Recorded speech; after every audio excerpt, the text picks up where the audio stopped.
Mein Name ist Christian Hartl und ich bin Exportkontrolleur. In diesem Video werde ich aufzeigen, was in Bezug auf Import und Export in die Ukraine und nach Russland zu beachten ist. Also, was ist hierbei zu beachten? Zuerst einmal handelt es sich bei Russland und der Ukraine aus Exportkontrollsicht um Drittländer, also Länder, die nicht der Europäischen Union angehören.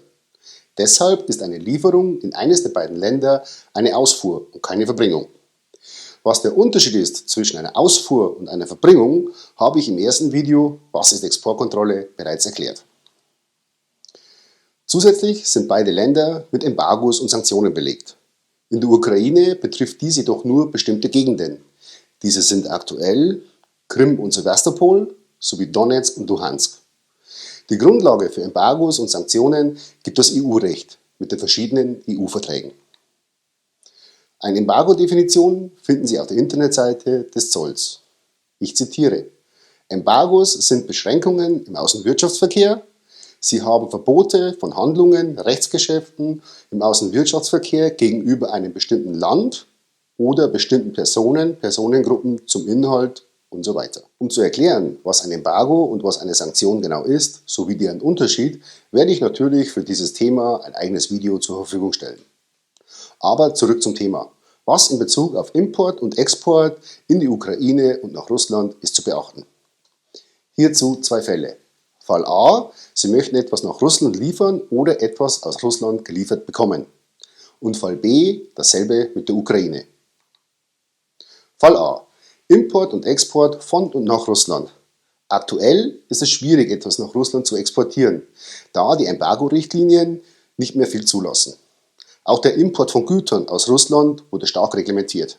Insgesamt kommt dies meiner Einschätzung nach einem Totalembargo sehr nahe. Aber vereinzelt sind Lieferungen noch möglich. Wenn Sie dennoch etwas nach Russland versenden möchten oder müssen, rate ich Ihnen zwingend, einen Blick in die aktuelle Embargo-Übersicht des BAFAs zu werfen, um zu identifizieren, ob ein Antrag überhaupt statthaft, notwendig oder genehmigungsfähig sein könnte. Unter genehmigungsfähig ist zu verstehen, ob es für eine Lieferung eine Möglichkeit gibt, Genehmigung vom BAFA zu bekommen. Beispielsweise, Sie möchten ein Gut liefern, das dem Teil 1a angehört, also ein Rüstungsgut ist. Diese Ausfuhr nach Russland ist verboten. Ein Antrag auf Genehmigung ist also nicht statthaft. Auch für Dual-Use-Güter ist die Ausfuhr nach Russland verboten. Nach Artikel 2 der EU-Verordnung 833/2014 in der jetzt gültigen Fassung. Und wichtig, beachten Sie, dass diese Verordnung im Schnitt alle 2 Wochen abgeändert wird. Deshalb benutzen Sie immer die aktuelle Fassung der Behörden. Auch bei zivilen Gütern ist eine Lieferung nahezu nicht mehr möglich. Und falls doch eine Lieferung möglich sein sollte, dürfen Sie nicht vergessen, dass Sie einen Transporteur oder eine Spedition finden müssen, die Ihnen diese Lieferung auch durchführt. Außer natürlich, Sie übernehmen den Transport selbst. Ein weiterer Punkt, den Sie Beachtung schenken sollten, ist der Zahlungsverkehr, da viele russische Banken sanktioniert wurden. Hier das Stichwort SWIFT. Fall B: Import und Export von und nach der Ukraine. Ein Import sowie ein Export ist hingegen sehr wohl möglich. Aber Vorsicht, bestimmte Regionen in der Ukraine sind sanktioniert, wie die Region Krim und Sewastopol sowie Donetsk und Luhansk. Aber bedenken Sie auch hier, dass Sie einen Transporteur oder eine Spedition finden müssen, außer Sie transportieren es selbst. Aber wie sieht es mit Hilfslieferungen in die Ukraine aus? Hilfspakete, die der Bevölkerung zugutekommen, sind meist immer möglich. Ich würde aber davon abraten, dies auf eigene Faust zu machen, da Sie sicher sein müssen, was Sie überhaupt in die Ukraine liefern dürfen. Aus diesem Grund ist meine Empfehlung, wenden Sie sich hierbei an eine Hilfsorganisation. Das ist einfacher und effektiver, da die Hilfsorganisationen wissen, was benötigt wird und welche Genehmigungen eingeholt werden müssen, um den Transport durchzuführen. Eine zusätzliche Information für Personen und Unternehmen, die mit der Exportkontrolle bewandt sind.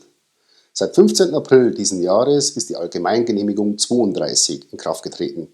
Sie erleichtert die Ausfuhr von Schutzausrüstung und Hilfslieferungen in die Ukraine und gilt befristet bis zum 31.12.2022. Das Ganze nochmal aus Gütersicht zusammengefasst. Import und Export von und nach Russland. Auf Grundlage der aktuellen Embargo-Verordnung ist hier wenig bis nichts mehr möglich. Import und Export von und nach der Ukraine. Hier besteht die Möglichkeit zu liefern und auch Lieferungen zu empfangen. Aber achten Sie auf die sanktionierten Regionen. Diese sind aktuell die Krim und Sewastopol sowie Donetsk und Luhansk. Eine wichtige Zusatzinformation habe ich noch für Sie. Wenn es sich um Güter handelt, die dem US-Recht unterliegen, also dem EAR oder dem ITAR, müssen Sie die US-Embargo- und Sanktionsvorschriften zusätzlich noch beachten. Und weil es so wichtig ist, wenn Sie eine solche Lieferung nach Russland oder die Ukraine vorhaben, prüfen Sie immer die aktuelle Embargo- und Sanktionsverordnung, um sicherzugehen, dass Sie keinen Verstoß begehen. Kontaktieren Sie hierzu Ihre Exportkontrollabteilung oder Fachanwälte für Außenwirtschaftsrecht. Die notwendigen Links zu den europäischen und amerikanischen Embargo- und Sanktionsverordnungen stelle ich Ihnen natürlich in der Videobeschreibung zur Verfügung. Es freut mich, dass Sie weiterhin Interesse an der Exportkontrolle haben. In den folgenden Videos werde ich weitere Themenbereiche der Exportkontrolle darstellen und erklären.